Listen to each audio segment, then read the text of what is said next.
Salut tout le monde. J'espère que vous avancez dans la révision de l'automatique. Le troisième concours à corriger, c'est celui de l'année dernière. Le système choisi, c'est une prothèse de main de type myoélectrique. Elle fonctionne grâce à des contractions musculaires qui génèrent des signaux électriques collectés par des électrodes de surface qui sont collés sur la peau du patient. La première partie de l'automatique, ça concerne l'étude d'un circuit combinatoire qui permet l'affichage des mouvements de fermeture des doigts de la main myoélectrique. Il est basé sur un afficheur à 7 segments commandé par un système composé de 3 entrées.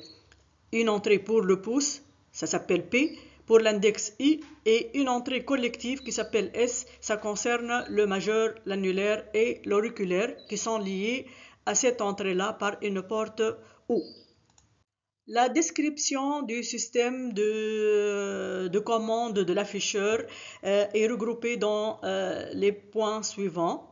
Donc, si on a le pouce, donc on affiche la lettre P, l'index la lettre I, P et I, on affiche 2.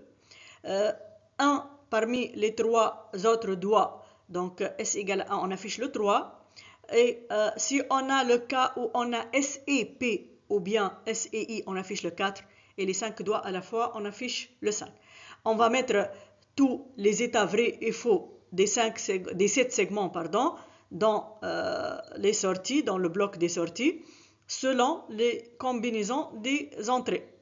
Donc, on commence par la première ligne, on a 3 0, donc rien n'est affiché.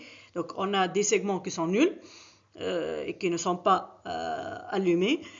Ici, on a S égale à 1, donc c'est le 3. Ici, on a I égale à 1, donc c'est I. Ici, on a I et S, donc 4. Ici, on a P, donc c'est la lettre P.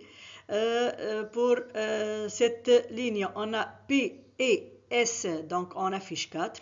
Pour celle-là, P et I, on affiche 2. Et pour la dernière, on affiche le 5. Donc juste, il suffit de remarquer que ces segments, ils ont des lettres A, B, C, D, E, F et le milieu, c'est le G. Maintenant, en utilisant cette table de vérité, on va essayer de simplifier une par une les sorties, les 7 sorties. Donc, on commence par A en utilisant le tableau de Carnot. On met les 1 et les 0, puis on regroupe les 1 ensemble avec leurs voisins. Donc, on a 2 ici, 2 là, et celui-là, il n'a pas de voisin, donc il est resté seul. Alors, le A, on a P fois I, et on a P fois S bar pour ces deux-là. Et pour le 1 tout seul, c'est P bar I bar fois S. La même chose pour le B, donc on prend la colonne de B et on met les 1 et les 0. Il faut vérifier où les placer. Par la suite, chercher le groupement des 1 le plus grand. Donc ici, on a 3, 2 qui donne cette écriture-là. La même chose pour le C. Le C, on a toute une ligne qui est égale à 1 qui correspond à S. Ensuite, on continue avec le D, le E, le F et le G. Donc voilà le D. Pour le E, on a 2 groupements de 2. Pour le F, on a 3 groupements de 2. Et pour le G, on a 2 groupements de 4. Donc c'est S plus P. On passe maintenant.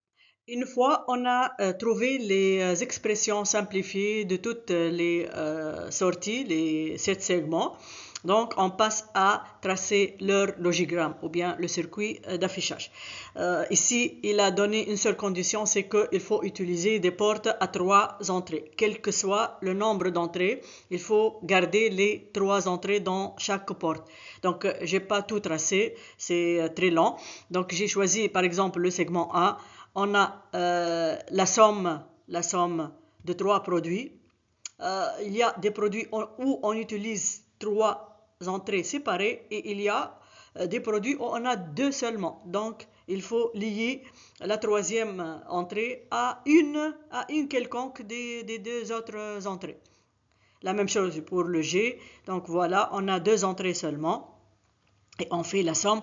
Donc on choisit la troisième entrée et on la lie à n'importe quelle entrée existante. Donc ça c'est le logigramme de deux segments seulement. Maintenant,